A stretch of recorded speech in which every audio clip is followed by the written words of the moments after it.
Seltzer Kings. Podcasts. I found a kid who swings a golf club like a dream. I'd like to try to qualify him for the U.S. Amateurs. Coming to Apple TV Plus. What's your name? I'm not into older guys, but I'm flattered. A new comedy series, Stick. I don't want to go on this trip. Your mouth's saying one thing, but those eyes are saying something else. From the home of Ted Lasso. This is your shot at redemption? This is your mulligan? Owen Wilson. This game takes and it takes. The game's finally giving me something back. Stick. You know Arnold Palmer? Iced tea, lemonade, mix it. I'm missing a nap for this. Streaming June 4th on Apple TV Plus. I get it, Gavin. I get a political ghoster everywhere. I mean, look at Boris Johnson. That guy's career is dead, and he just won't go away. Yes. The following podcast contains... We're going to talk today about profanity. What I've found in my walk with the Lord is that the spirit of profanity is running rampant throughout the world. Explicit language.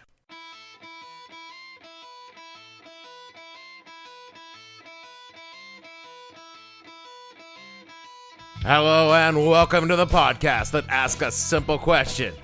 When you took a job that made you come back to work even after you're dead, what the hell were you thinking? I'm your host, Dave Bledsoe, and this is episode number 466. No, great. It's Lincoln's Ghost again. It's part 2 of Spooktacular 2024, and we're talking about dead presidents haunting the White House. Stay tuned.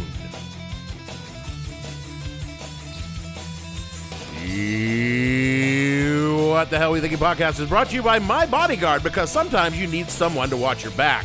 Whether you're a notable personality on the national stage or just the kind of person who really pisses people off, sometimes you find yourself needing a little personal protection. That's where My Bodyguard comes in. Our trained protective specialists will keep you safe from any threats, anywhere, public and private. No more sitting with your back to the wall in the club. My Bodyguard surrounds you with safety wherever you, whenever you should need it. And if someone should injure or kill you, well, you get a full refund for the service. My Bodyguard. Look, don't go to the theater without it.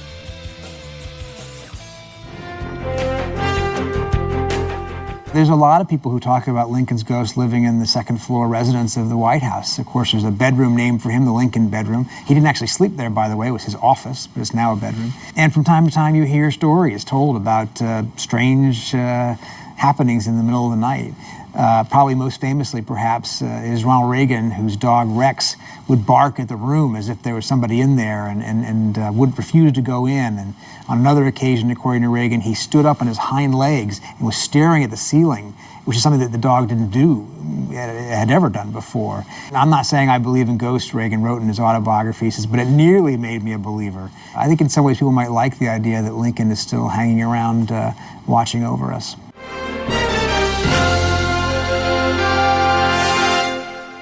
I moved to the Washington, D.C. metro area in January of 1998. How is this relevant? I gotta start the show somewhere, all right?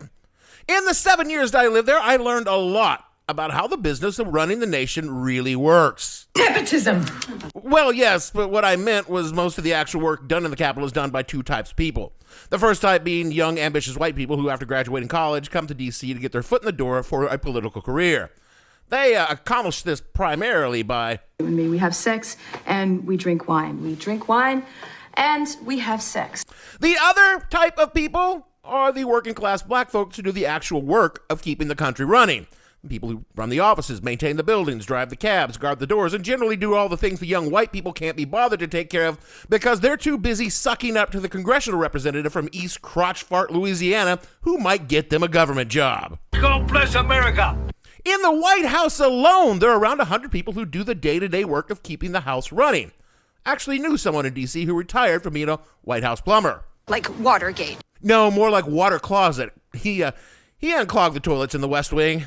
He was working part-time at the university where I was working just so he could have something to do.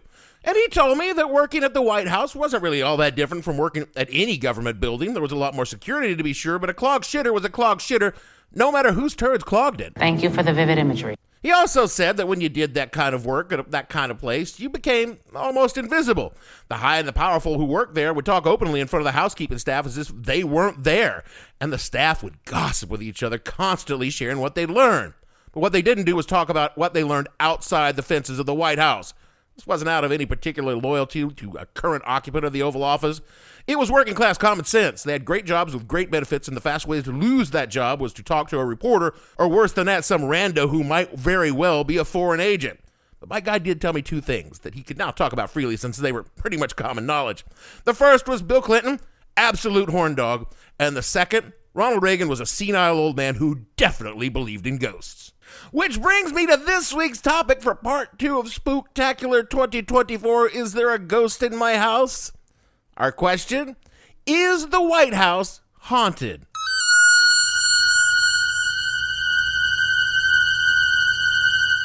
The simple answer is, of course, not, because there's no such thing as ghosts, but this is a Spooktacular episode, so we have to at least pretend that these stories are remotely plausible. You know, for ratings. For as long as there have been people in North America, there have been people who believed in ghosts.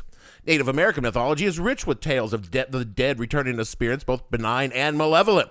And while many tribes are reluctant to share their stories with white people for some pretty obvious reasons, everybody knows they steal their kids, their lands, their mineral rights. If a Native American lets a white person near anything they happen to treasure, that white person, they're going to take it. Even so, a few stories over the centuries have trickled out into the mainstream. probably stolen. When the Spanish first arrived, they learned of the haunted places the indigenous people avoided and avoided them as well.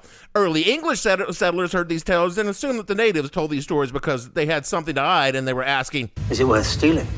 Usually not. Mostly it was just dark, spooky places, and the stories took on a life of their own and entered the mythology of a growing nation. A mythology that, I should add, meshed nicely with traditional folk collections of the old country. In the Appalachian Mountains of my youth, both native and traditional English legends formed the canon of spooky shit my grandmother loved to tell us kids to keep us from wandering off up the holler and getting lost. I'll start.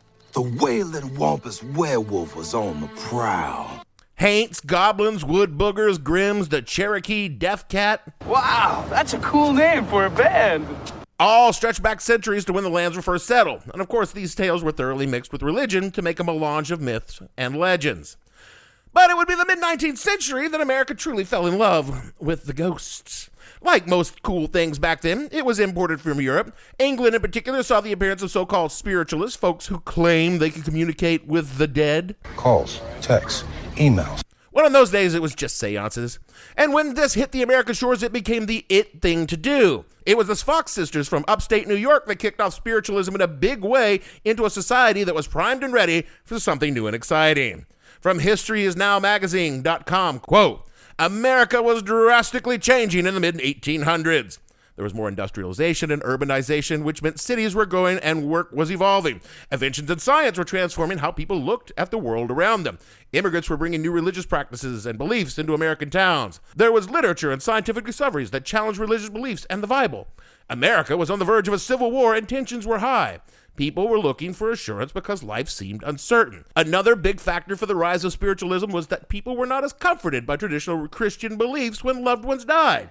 And the death of children especially led parents to seek comfort in other places besides their community church. Spiritualism offered grieving people solace while coping with their loss, and all of these factors helped create an opening for spiritualism to rise, unquote. Because these were modern times, spiritualism was considered a science rather than a religion per se, and under the color of science, it took on a respectability in the upper reaches of society, which is how the first seance happened in the White House. It was Jane Pierce, the wife of Franklin Pierce, who had the Fox sisters in to contact her son, Benny, who had died in a train wreck. Bad box office? No, literal train derailment. From National Geographic, quote, on January 6, 1853, newly elected President Franklin Pierce and his wife Jane experienced every parent's worst nightmare. Their only surviving child, 11-year-old Benny, died in a horrific train accident in Massachusetts. Jane Pierce struggled to adapt to life without her child. She even wrote him letters as she secluded herself in the private quarters of the White House, unquote. It was only a few years later that Mary Todd Lincoln would bring in more mediums as both the Lincolns mourned the loss of their 11-year-old Willie to typhus. Again from Nat Geo, quote, the boy's death devastated both his parents, but Mary Todd Lincoln's grief was especially debilitating.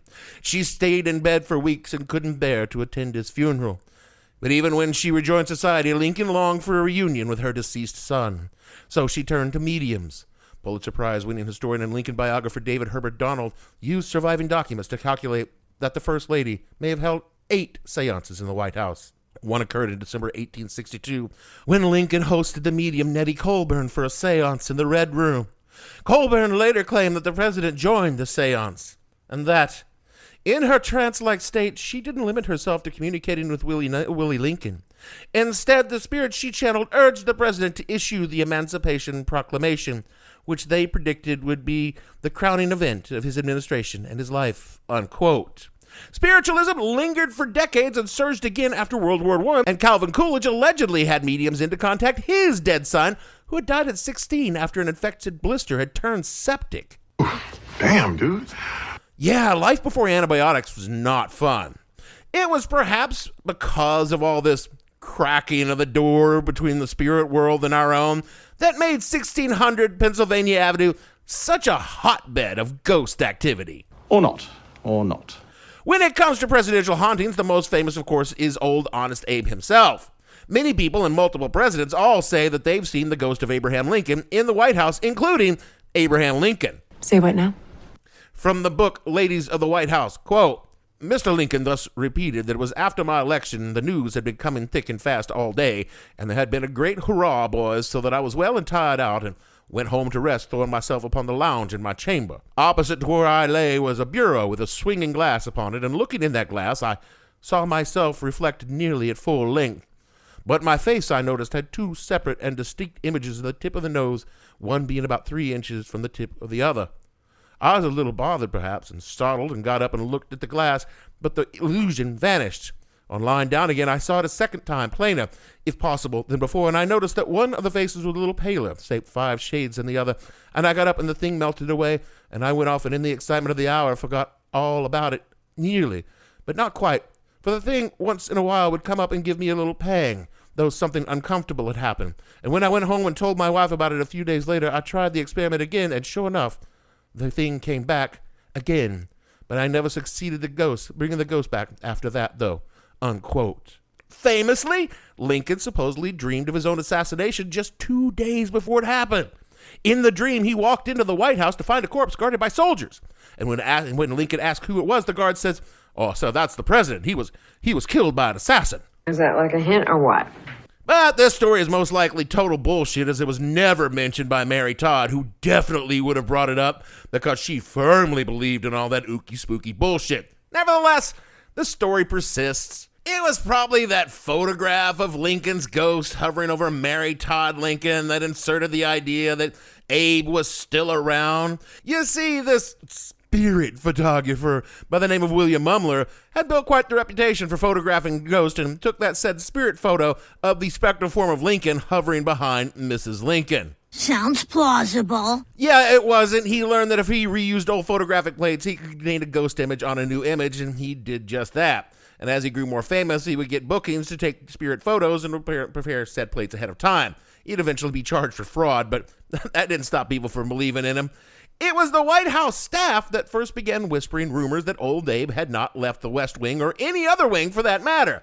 From WETA.org, quote, Jerry Smith, a footman, duster, butler, cook, and doorman who began serving during President Ulysses S. Grant's administration, claimed to have seen many ghosts during his 35 years at the White House, including Lincoln's. He often stood at the north entrance and slow news days entertained reporters with stories of his paranormal experiences. He is a firm believer in ghosts and has a fund of stories about these uncanny things that afford immense entertainment for those around him, described one Chicago newspaper. He firmly believes that the White House is haunted by the spirits of all the departed presidents, and at intervals he strengthens his position by telling about some new strange noise he has heard or some additional evidence he has secured. Grace Coolidge, the wife of President Calvin Coolidge, became the first notable White House resident to spot him. She told a magazine that Lincoln was staring out the window of the Yellow Oval Room, which he used as a library during his presidency, unquote. The stories milled around D.C. for years until Franklin Delano Roosevelt moved in. It was during World War II that some of the most notable figures began to witness Lincoln hovering around. Queen Wilhelmina of the Netherlands was sleeping in the Lincoln bedroom. By the way, that was never Abe Lincoln's bedroom. It was his office. And when she heard a knock at the door late one night, she got out of bed to see who would be so uncouth as to disturb her slumber at this hour, opened up the door to her chamber to find a tall, lanky, dark-haired, and bearded man with deep-set eyes outside. And when she beheld the presence of a man that she knew to be Abraham Lincoln, dead now for nearly 80 years, she fainted on the spot. Winston Churchill said he encountered Lincoln. Winston famously, he's a drinker, stepped out of his bath one evening while he was in D.C. and into the Lincoln bedroom wearing nothing but his ever-present cigar. As he entered the bedroom, there stood none other than the 16th President of the United States in all his undeadness. Churchill, a master of British understatements, is said to have said to the dead president, quote, "Yes, indeed. You appear to have me at something of a disadvantage, Mr. President." unquote. Abe's ghost smiled softly as if amused and then vanished. Eleanor Roosevelt never admitted to seeing Lincoln, but claimed to have felt his presence, and the family dog Follow would bark whenever she sensed Lincoln nearby. One of Eleanor's staffers, Mary Eben, saw Lincoln napping on the bed in the Lincoln bedroom, and then he sat up and put his boots on before disappearing. Harry Truman and his family would routinely hear footsteps in the hallways and tapping on the wall, so often that when Truman ordered the matter investigated, it was discovered that the area where they heard them the most was in actual danger of collapse and in need of immediate renovation. Bess Truman was supposedly so unnerved that she wouldn't even stay in the White House, and she spent most of Truman's time in office at their home in Missouri, but that may just be because she didn't like D.C. very much. Who can blame her? Reportedly, Eisenhower saw him, and Jackie Kennedy, who according to AmericanHauntingsinc.com said, quote, Jackie told reporters in 1961 that she found the White House to be cold and drab and disliked much of the furnishings. With this in mind, she undertook a major renovation. When she had completed the widely publicized refurbishment, the White House was freshly painted and redecorated. This is when Lincoln's ghost began to stir again.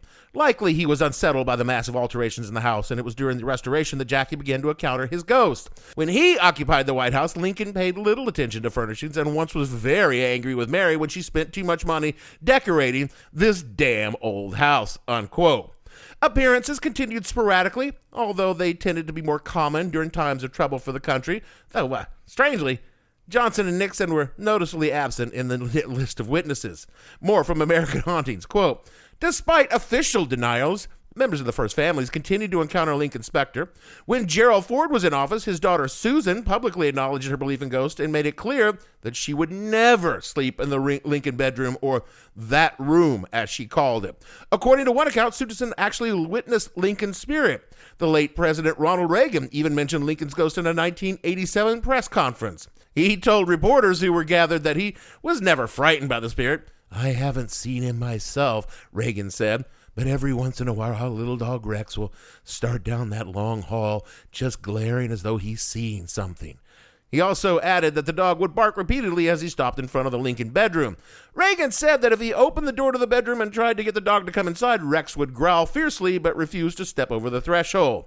During the Clinton years, there were at least 2 sightings of Lincoln's apparition. One encounter was admitted by President Clinton's brother Roger, who stated that he had sensed Lincoln's presence in the White House. In the second instance, a Clinton aide said that he had seen Lincoln walking down the hallway, but the story, which was briefly reported in the news, was quickly denied and dismissed by the White House as a joke, unquote. But we all know that if you're willing to lie about banging an intern, you'll lie about seeing a ghost. Lincoln's ghost was not the only supernatural experience that the men who've run the country experienced. Teddy Roosevelt saw a man torn apart by a Bigfoot. He did he? Well, he had a story about it anyway.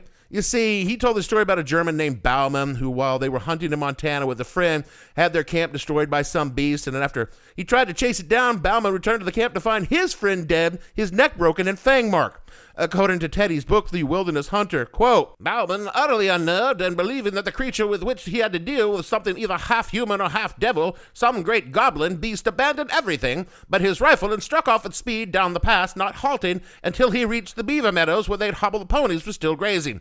Mounting, he rode onwards through the night until he was far beyond the reach of pursuit, unquote. WhiteHouseHistory.org has more to say on the subject. Quote, the Washington Critic newspaper claimed in 1883 that the description of the ghost of an old man haunted the second-floor bedrooms came from a White House attaché who related the spirit as an aged and bent man with long phosphorescent white beard and hair, ghastly and wavy, bright and glaring eyes, and long, scrawny fingers. His walk noiseless but stately, and his presence always indicated by a peculiar electric sensation which pervades the surrounding air. It was alleged that the ghost had also disturbed President Ulysses S. Grant at night. Late one evening in 1897, a White House policeman was making his rounds and saw the light in the greenhouse complex that once stood on the west side of the building, demolished in 1902. The officer decided to investigate, as he assumed that an intruder was pilfering the prized exotic flowers that were grown there. The story related that on entering the observatory, he was met by a tall, beautiful lady dressed in the fashion of the early 19th century. He spoke to her, and then she vanished, but he heard a musical laugh, and a phosphorescent glow remained in the greenhouse for some time. One of the most interesting ghost sightings may have been the Thing that haunted the White House in 1911. President William Howard Taft's military aide, Major Archibald Butt,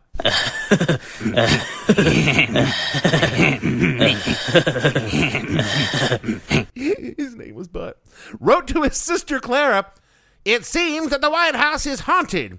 The ghost, it seems, is a young boy. From its description, I should think about 14 or 15 years old. They say that the first knowledge one has of the presence of the Thing is a slight pressure on the shoulder, as if someone were leaning over your shoulder to see what you might be doing."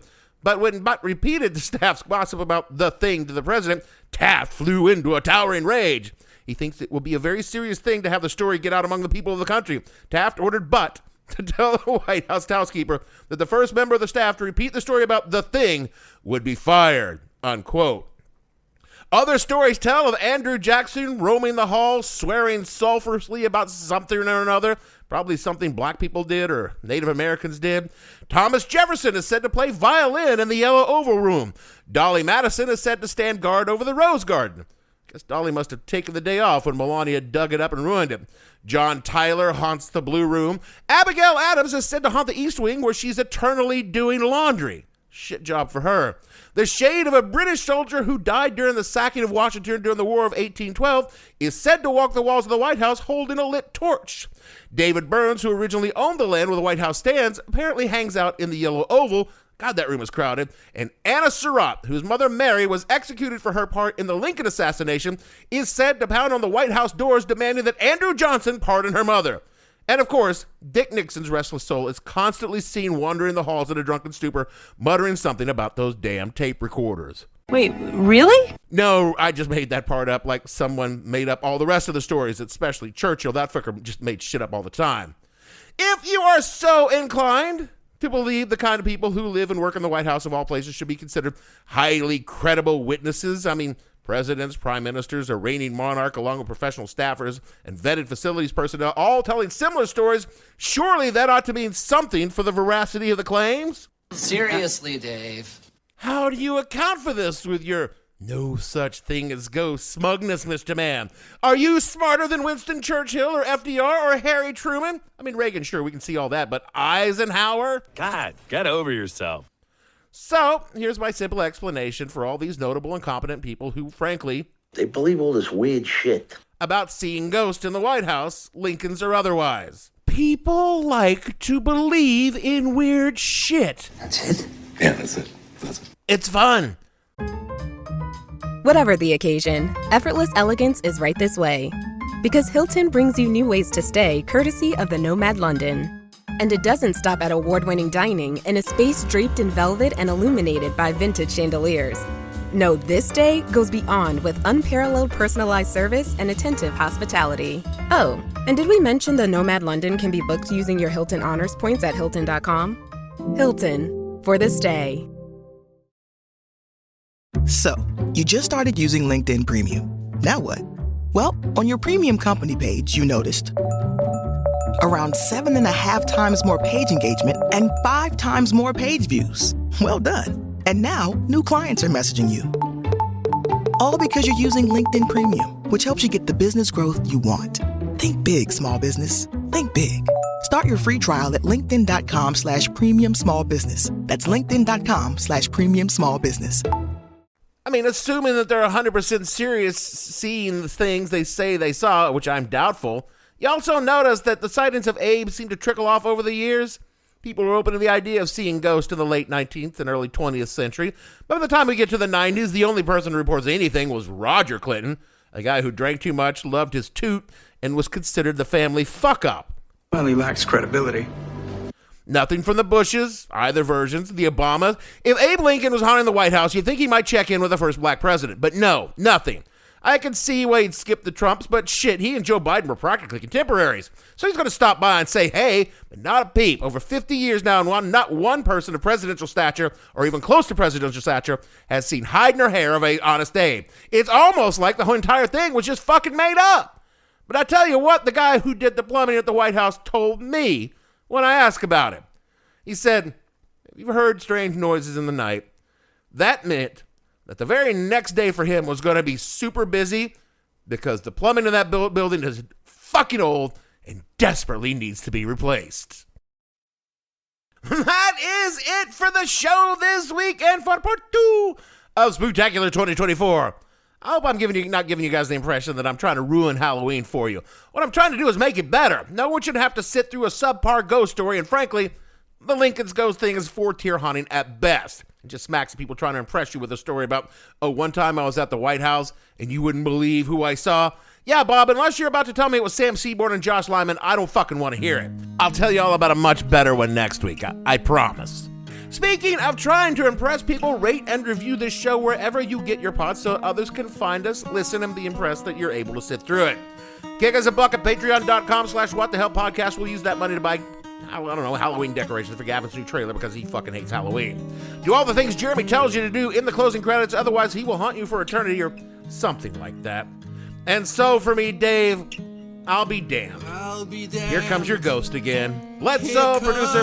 I can't believe what you said about Winston. Gavin, and all the fictional White House staffers on this show. We want to say that if you're offering us diamonds and rust, we'll take the diamonds and you can keep the rust. And we'll see you all next week. Here I sit, hand on the telephone, hearing a voice I'd known a couple of light years ago. What the Hell Were You Thinking stars Dave Bledsoe and features Gavin St. James and several fictional minions. The show is produced by Kimberly Steele and a part of the Seltzer Kings podcast network. You can find more information on the show on their website, whatthehellpodcast.com, or on Twitter at @thehell_podcast, or on Facebook as What the Hell Podcast. Thanks for listening. I have no ending for this, so I take a small bow. And that starts with ceasing work on the Winchester Mystery House here. Seltzer Kings. Podcasts.